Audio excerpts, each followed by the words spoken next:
Mali, Burkina Faso, Chad and Niger have pledged to contribute 5,000 soldiers to a special counter-terrorism force. It would be based in Mali, where there's already a UN peacekeeping mission comprised of more than 12,000 soldiers. Our Africa correspondent Fidelis Umbar joins me now from Istanbul. Hello there, Fidelis. Why is there this need for a second peacekeeping force in the Sahel?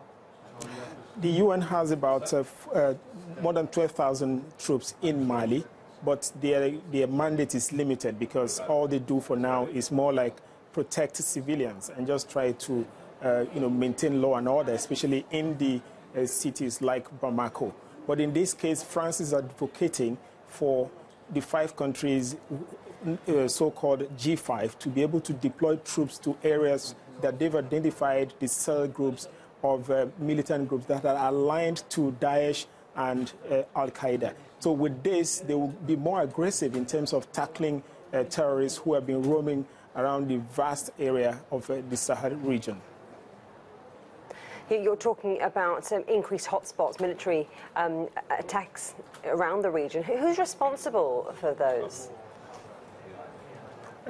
The 5 states that are contributing troops are expected to, as soon as now that the UN has given them the mandate to get soldiers, about 100 soldiers from each of the countries, to bring troops to be able to police the area. And then we're talking about the UN bringing funds to be able to carry out this project, because as of now, it's only the European Union that has pledged about $56 million to be able to fund this. This has actually been a cause of debate between the US and France, because the US is trying to scale down on the funding for UN projects, especially peacekeeping missions across the world. And now with France coming up with this proposal, because France is saying that if you leave this to just the local troops on ground, that in future these terrorists might actually pose a serious threat to Europe.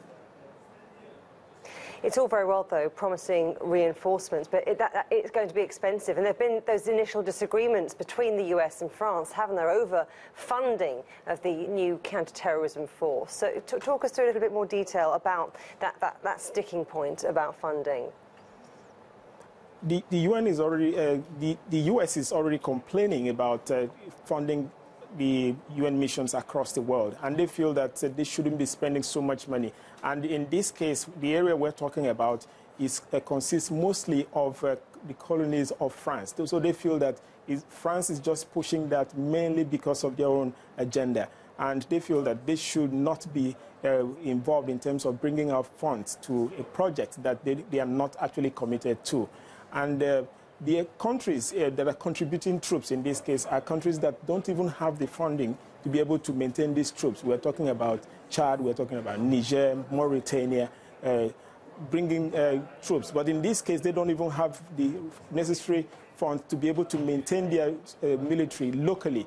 Talk more about extending it to a region which actually they will need more sophisticated weapons, they will need more training and also funds to be able to maintain the troops as long as they can in the Sahel.